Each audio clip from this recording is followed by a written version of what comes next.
Emocionados, dezenas de parentes e amigos acompanharam o enterro de João Marcelo, de 27 anos, encontrado morto pelos bombeiros na manhã de sábado. João costumava ajudar jovens e crianças carentes em situação de risco. Levava para casa e buscava comida.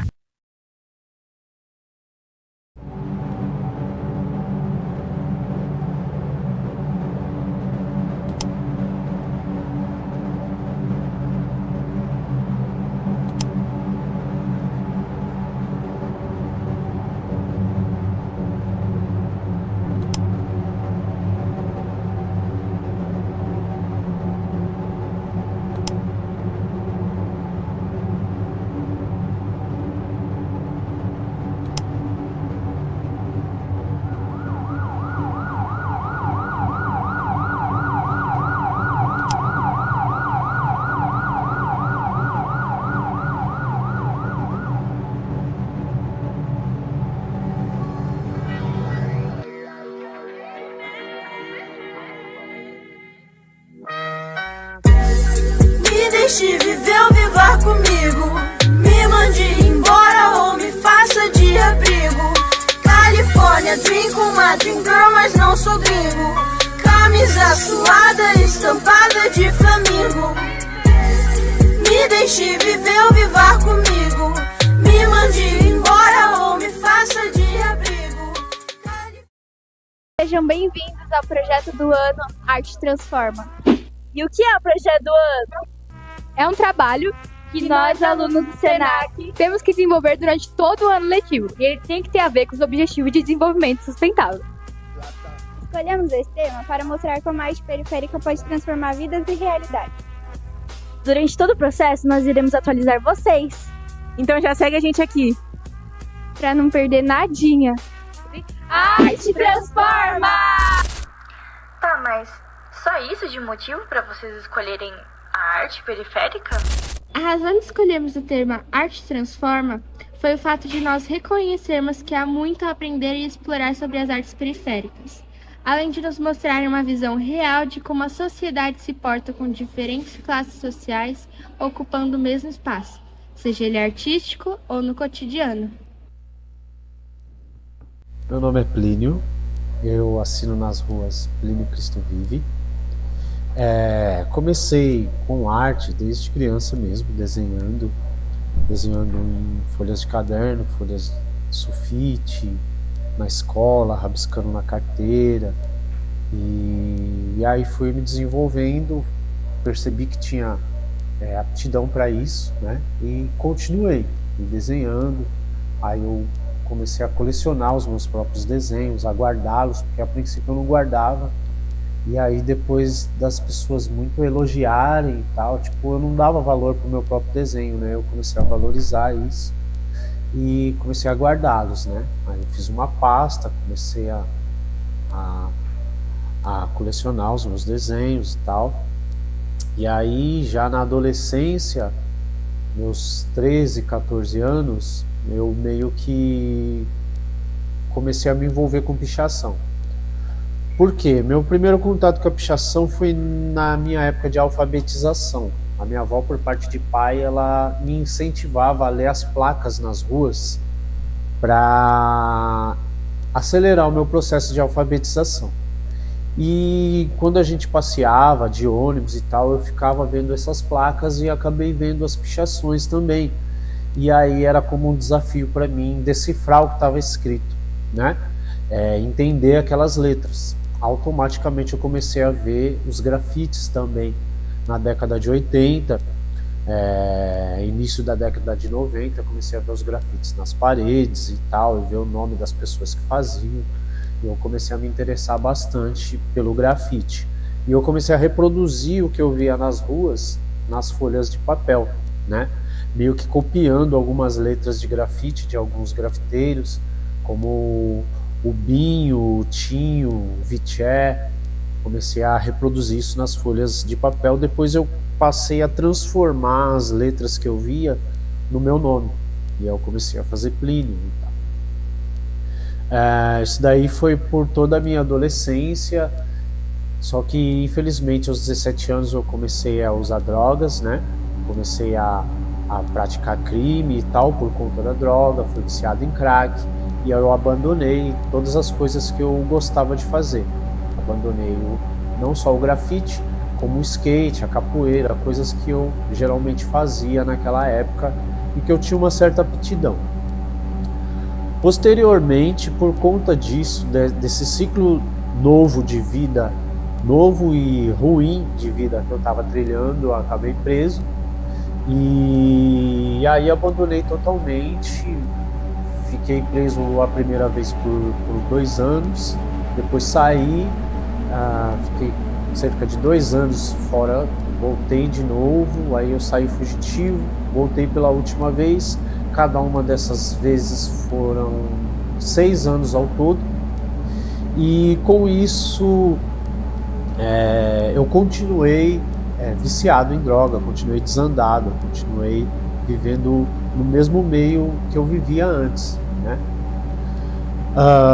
Quando eu estava já com os meus 27, 30 anos mais ou menos, foi quando eu saí da minha última prisão. E lá eu estava fugitivo, né? E aí a polícia me recapturou em casa. Foi a última vez que eu vi a minha avó. Eles estavam me levando e eu olhei para trás assim, minha avó estava dando tchau. Foi a última vez que eu vi ela. Eu fui preso e eu fui sair em dezembro de 2010. Eu saí em dezembro de 2010. E a minha avó morreu em novembro desse mesmo ano. Quando eu saí, eu dentro da cadeia mesmo, eu estava muito viciado em cocaína. Quando eu saí, eu voltei a usar o crack e ali eu desandei. E foi uma das piores fases da minha vida, porque na cadeia eu lembro que eu até cheguei a pensar em suicídio. Ao sair, eu continuei usando droga, fui para Cracolândia e tal. Não cheguei a morar lá, porque graças a Deus eu tinha um teto, mas se eu morasse de aluguel, com certeza eu seria parte dessa estatística da população que mora lá, né? E aí, num determinado dia, eu decidi parar. Eu estava em casa usando droga, eu comecei a ver uns vultos na parede, e quando a droga acabou, eu me ajoelhei na cama e orei a Deus, dizendo que eu queria parar, que eu queria sair daquela vida. Alguns dias depois, um amigo meu apareceu me oferecendo ajuda. Na verdade, ele não apareceu, eu estava indo na biqueira buscar droga. Eu tinha R$5 no bolso, a droga custava 10. E no meio do meu caminho ele apareceu. E aí eu não queria encontrá-lo, não queria ter uma conversa com ele naquele momento, porque eu já sabia que ele era crente e eu não queria ouvir, né? Então eu pensei assim, eu vou acelerar o meu passo, vou passar por ele, vou cumprimentar, porque ele estava fazendo o mesmo caminho que o meu. E quando eu cumprimentá-lo, eu vou continuar o meu caminho. Só que aí, ao me aproximar, ele olhou para o lado. Quando eu estava ombro a ombro com ele, ele olhou para o lado e falou: "Meu, estava pensando em você agora". E ali naquele momento eu fiquei meio desconcertado e comecei a dar atenção para ele. Ele começou a pregar o evangelho para mim. E aí eu pensei, eu vou parar na frente do bar, porque ele é crente, ele não vai parar, né? E aí quando eu parei, ele parou junto comigo. E aí eu falei, eu vou pedir uma pinga, que aí ele vai embora, né? Eu pedi uma pinga e tal. E ele continuou falando do evangelho e num certo momento ele falou assim: aquilo que os seus olhos não viram, aquilo que os seus ouvidos não ouviram e aquilo que não chegou ao seu coração é aquilo que Deus tem preparado para você, Plínio. Você consegue imaginar o que é isso? E eu acredito que o Espírito Santo começou a trabalhar no meu coração exatamente nesse momento, porque foi quando eu parei para imaginar que eu falei que se os meus olhos não viram é algo que eu não conheço ainda. Se os meus ouvidos não tivessem ouvido até aquele momento, seria um som novo, um som. E eu sempre fui apaixonado por música e eu comecei a pensar em todos os estilos e tipos de música que eu tinha ouvido até aquele momento. E aí eu comecei a pensar que talvez seja algo novo também, né? E quando eu pensei que é aquilo que não chegou ao meu coração, meu peito começou a queimar. E ali eu comecei a ter uma esperança de vida. Por que eu falo isso? Porque naquele momento, naquele ciclo que eu vivia, eu tinha uma certeza que no máximo 2 anos eu morreria, né? Então eu mantinha um ciclo em que eu saía de casa, ia para a biqueira, pegava droga e voltava para casa. Então depois de alguns anos eu começava a pensar sobre aquela época, e eu lembro que eu vivia num círculo mesmo, literal, né? O caminho que eu fazia era um círculo lá no bairro onde eu moro. E aí eu comecei a pensar muitas coisas sobre o suicídio do meu pai, porque quando eu comecei a usar droga mesmo, foi quando meu pai se suicidou, e no mesmo ano eu decidi experimentar todas as drogas que estivessem ao meu alcance. Porque a presença do meu pai era como se fosse um freio ali para mim, sabe? Eu não queria magoá-lo, decepcioná-lo, e por mais que eu já tivesse acesso às drogas, eu não usava. E quando meu pai se suicidou, era como se não houvesse mais um motivo para mim não usar, entendeu? E com isso, esse amigo meu, eu cheguei a procurá-lo depois, porque na hora, no momento, eu disse que eu não queria ajuda. Orgulhoso, né? Eu disse que não queria ajuda, porém que se eu precisasse eu o procuraria, eu iria procurá-lo. Só que eu saí da porta daquele bar diferente. Eu fui na biqueira naquela noite, me humilhei pro traficante, porque, como eu disse, eu só tinha R$5 e o valor era 10. Voltei para casa, usei a droga e eu comecei a pensar. Eu decidi que naquele momento eu ia parar, e realmente nos dias que se seguiram eu me esforcei para parar. Eu não conseguia ficar mais do que 5 dias sem a droga. Chegava o final de semana, eu desandava de novo, e depois disso era mais 7, 8, 10 dias usando consecutivamente, até o corpo não aguentar mais. Depois de 2 tentativas nesse ritmo, né, de ficar 5 dias sem, depois mais 10 dias usando, eu procurei o Vanderlei novamente, que é o nome do rapaz que pregou o evangelho para mim naquele momento. Eu procurei ele, falei que queria ajuda, que precisava de ajuda, e aí ele arrumou uma clínica. Ele pagou a clínica, pagou uma cesta básica para que eu ingressasse na clínica, e eu fiquei lá por 8 meses e 15 dias, né? Era um tratamento de 9 meses, só que a minha conversão aconteceu exatamente no 3º dia que eu estava lá, porque no primeiro dia eu passei praticamente dormindo. No 2º dia, as palavras que eram pregadas, parecia que esse rapaz tinha contado toda a minha vida lá. Só que no 3º dia, quando eu fui para o culto, eu realmente desejava me entregar a Jesus, então eu praticamente me rendi a Jesus antes mesmo do apelo. E ali minha vida foi se seguindo, e eu fui aprendendo sobre o evangelho, e posteriormente eu fui para uma igreja lá perto de casa, e nessa igreja eu decidi voltar a fazer tudo que eu fazia antes, que eu tinha parado, tudo que tinha estacionado na minha vida. Aí o que aconteceu? Uma das primeiras coisas que eu voltei a fazer foi andar de skate e fazer o grafite. Só que no meio da pichação e do grafite tem muito essa questão de ego, de você enaltecer o seu próprio nome. E eu decidi que eu não queria me autopromover. Então eu comecei a refletir sobre o nome que eu escreveria nas ruas, né?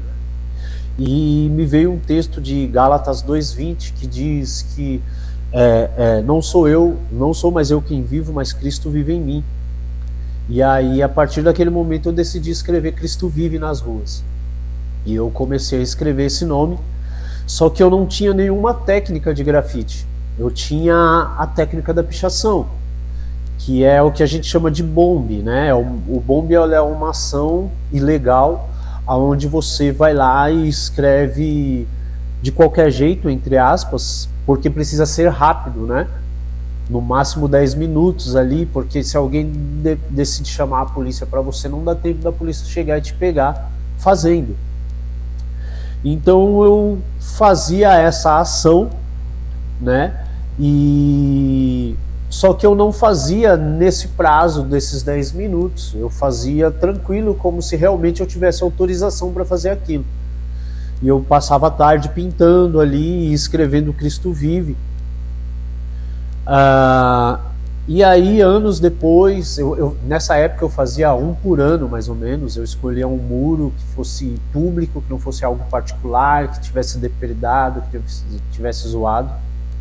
Ia lá e fazia. Aí, um ano depois, eu conheci outros cristãos grafiteiros e tal, e ia ter um evento lá na Zona Sul. E nesse dia eu estava indeciso se eu faria meu nome, se eu faria Cristo Vive ou se eu faria um personagem.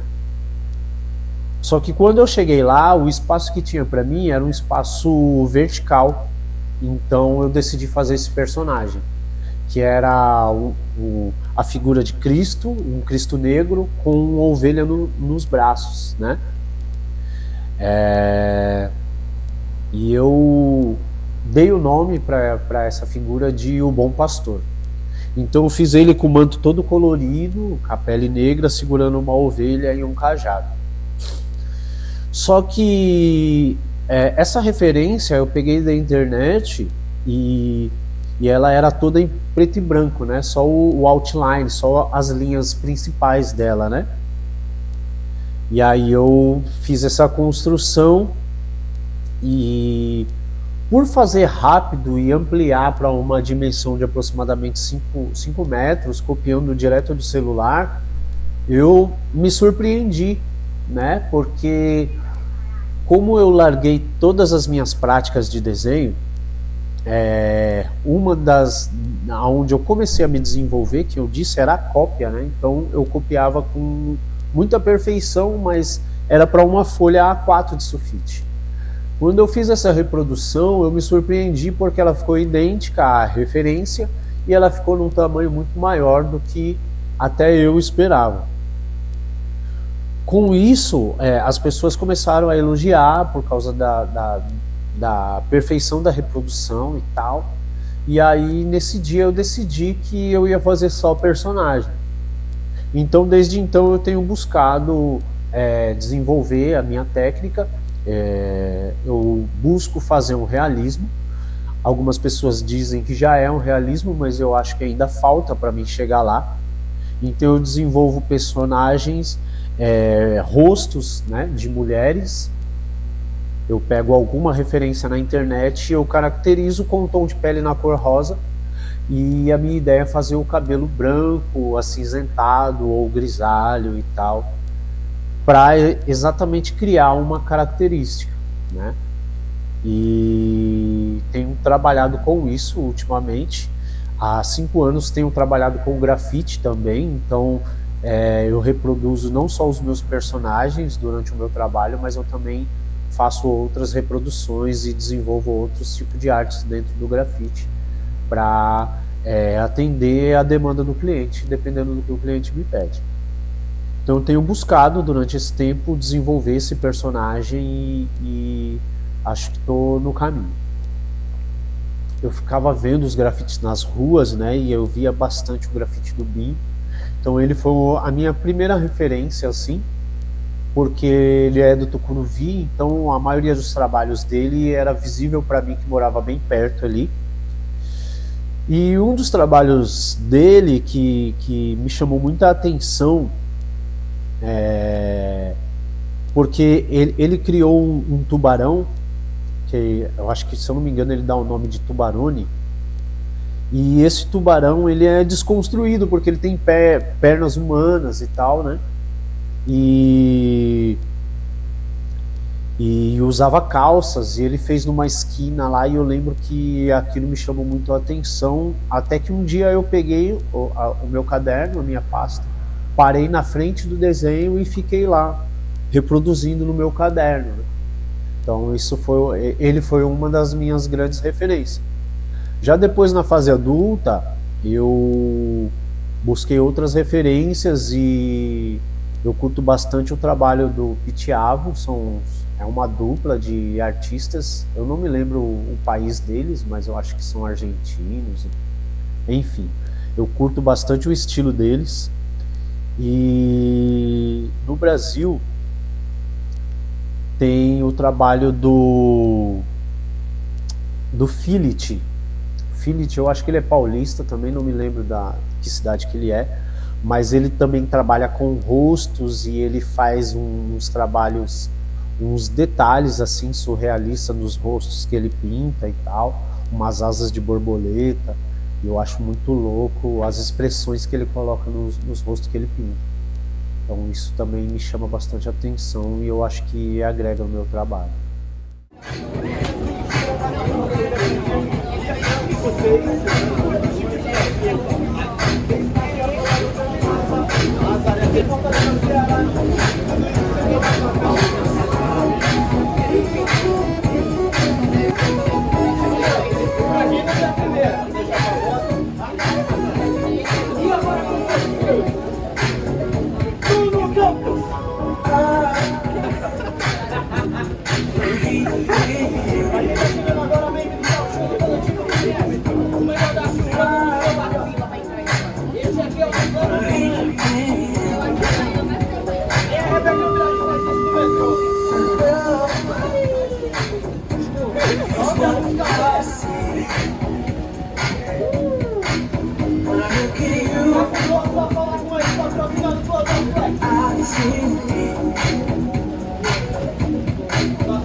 sabe de onde vem o termo favela?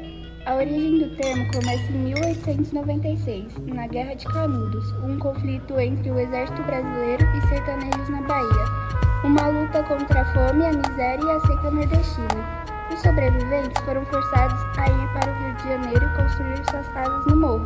E para homenagear o conflito, colocaram o nome favela, que vem de faveleira, uma árvore da Bahia.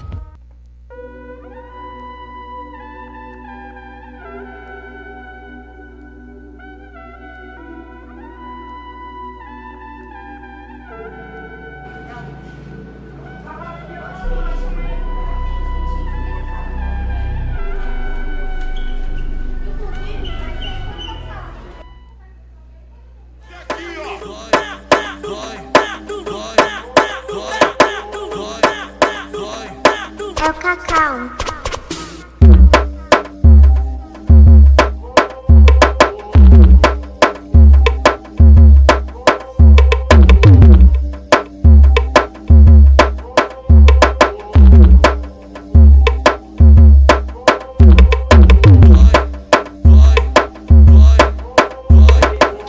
Ela traz o conceito de arte abstrata, né? Inclusive, o grafite, que já foi muito criminalizado, hoje está sendo aceito em diversas galerias, não só no Brasil, como no mundo. E eu acredito que seja um pouco por isso, né? Porque se você olhar vamos dizer assim, com o olho de curador de arte, você vai ver uma arte abstrata. E graças a Deus hoje é inegável, mesmo que alguns ainda rejeite, que o grafite é arte. E diversos artistas de grande nome começaram com a prática do vandalismo. Mas não simplesmente com o objetivo de ser um vândalo. Não com simplesmente o objetivo de agredir os políticos ou a sociedade. O grafite também tem esse cunho, né? Mas simplesmente com o objetivo de se expressar, de ser um artista e de fazer o seu trabalho na rua. Outra coisa que a gente aprende no grafite é que ele é efêmero, né? Então, tipo, eu posso pintar uma parede hoje e amanhã ela pode estar apagada, o que acontece bastante.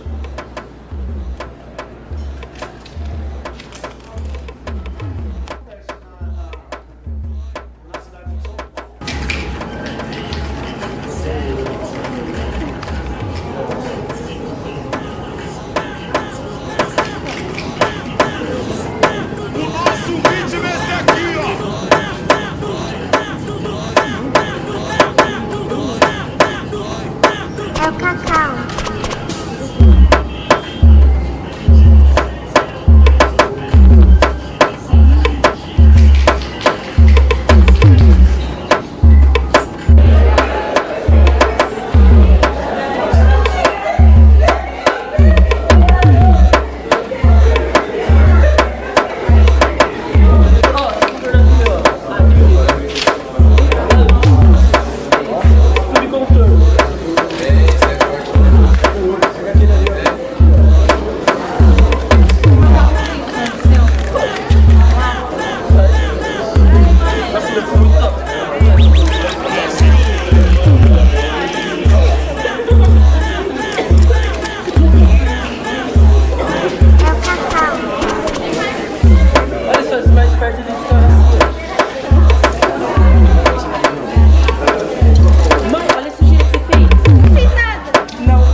A gente chama de cat, é o bico dele, não sai a tinta. Tomem cuidado, porque por mais inteligente que a gente seja, às vezes as pessoas olham para o bico e apertam. Isso pode machucar os olhos. Pode parecer hilário isso acontecer, mas acontece com muita frequência. Porque a pessoa, sei lá, não sei o que passa na cabeça, mas eu mesmo já fiz isso. Não, acontece, você aperta o negócio, sai, vai na sua cara. E se pegar no olho, arde pra caramba. Essa dica eu dou porque, tipo assim, eu trabalho com crianças muito pequenas, né? Então, o cuidado precisa ser dobrado. Você mistura essa tinta e ela fica própria para uso, né? Outra coisa, essa aqui é uma Lactano Colors, tem diversas marcas específicas para grafite, só que essa é uma marca brasileira, né? Se eu não me engano, eu acredito que é a primeira marca brasileira de spray para grafite.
Sabe que é pra quebrar, esse cara na minha frente eu vou fazer chorar. Sabe que na rima eu vou quebrando mais meu brilho. Eu senti que você é um sol.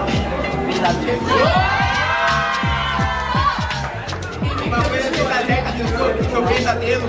Hoje eu te mato, tá ligado? Eu sou coveiro. Pega a visão, tô te matando, seu vacilão. Eu sou seu pesadelo e você tá na minha missão. Vou matando sempre com a função da improvisação. Você é fraco, já dá pra perceber, irmão. Se você é fraco, relaxa, tamo só brincando. De novo eu vou falar, você é um mano. Eu falo mesmo pra eles e eu não passo pano. A gente vai improvisando e com meu mano arrebentando. Então fica ligado que a gente vai arrebentar.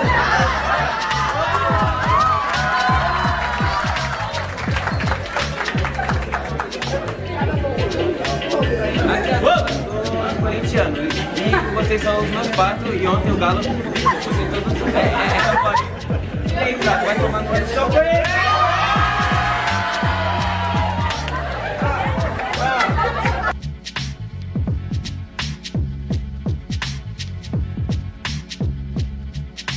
Eu vou bater esse meu mano. Suavidade tô rimando devagar pra você compreender o que eu quero falar. Sem maldade que eu tô falando pra você, calma que você não vai travar. Aqui a gente vai rimar, tá ligado que é pra representar.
Tem pra trocar, aqui na Baixada tem pra trocar. Se você botar cara vai entrar. DJ Mozão, manda mais isso outra vez.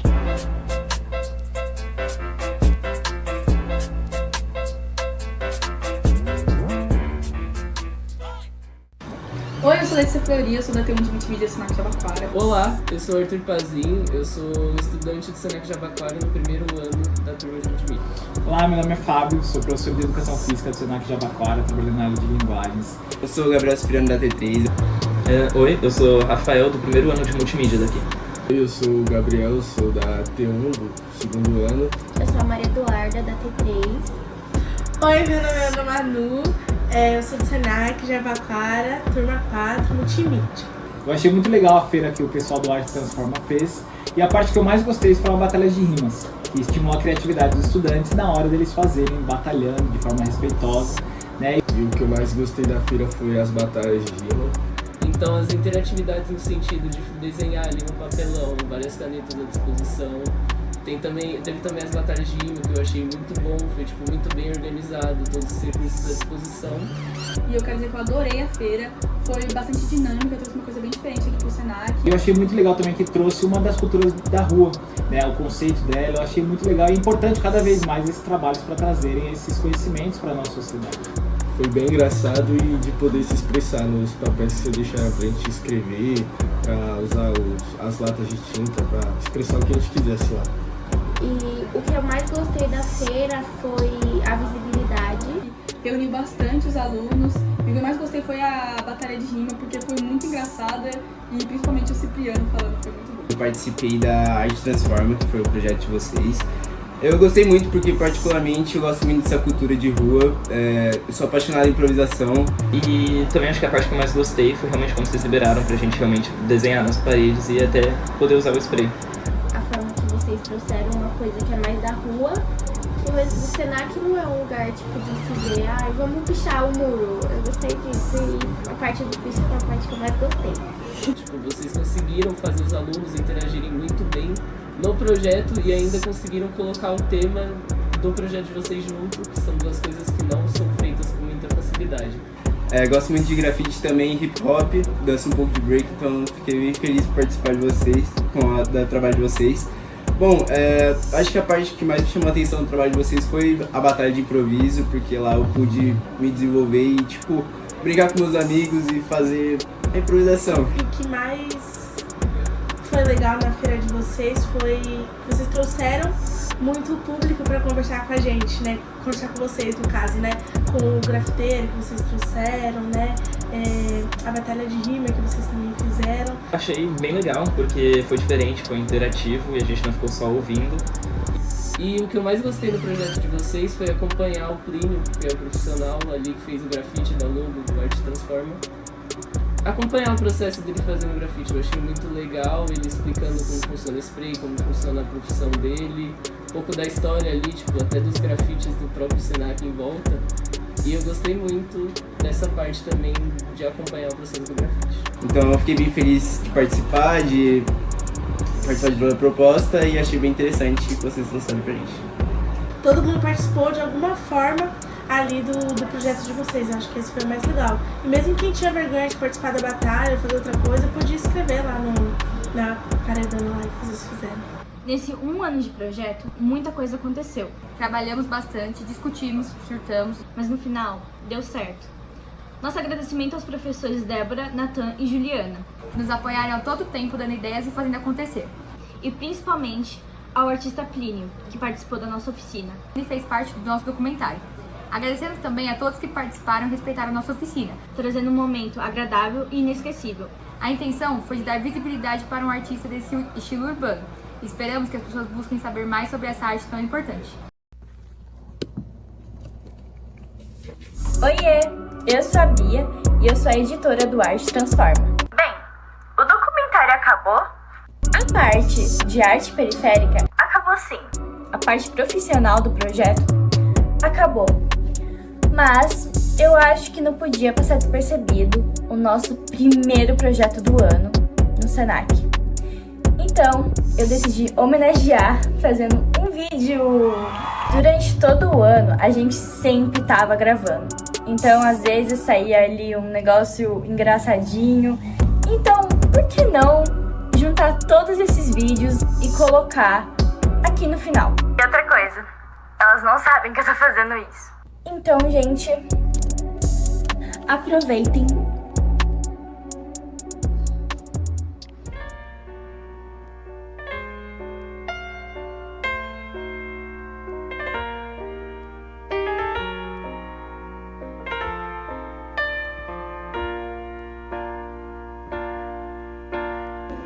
Slow down, you crazy child.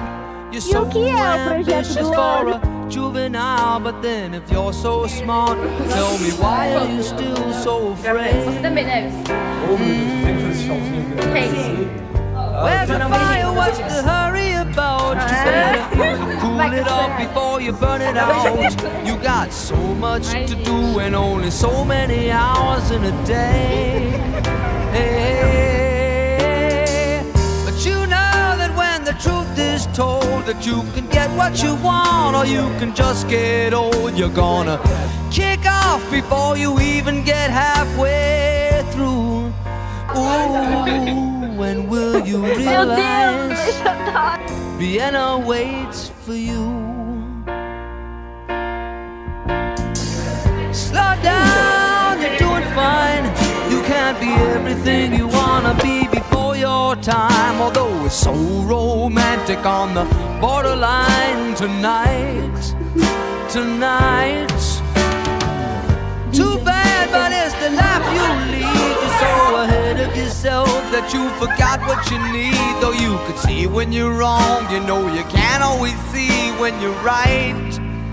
You're right. Não há ferrolho. You got your passion, you got your pride. Don't you know that only fools are satisfied? Dream on, but don't imagine they'll all come true. Ooh, when will you realize Vienna waits for you?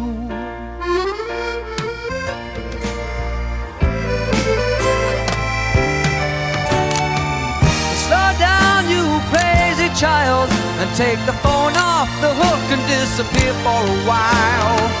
It's alright, you can't afford to lose a day or two. Ooh, when will you realize Vienna waits for you? And you know that when the truth is told, that you can get what you want or you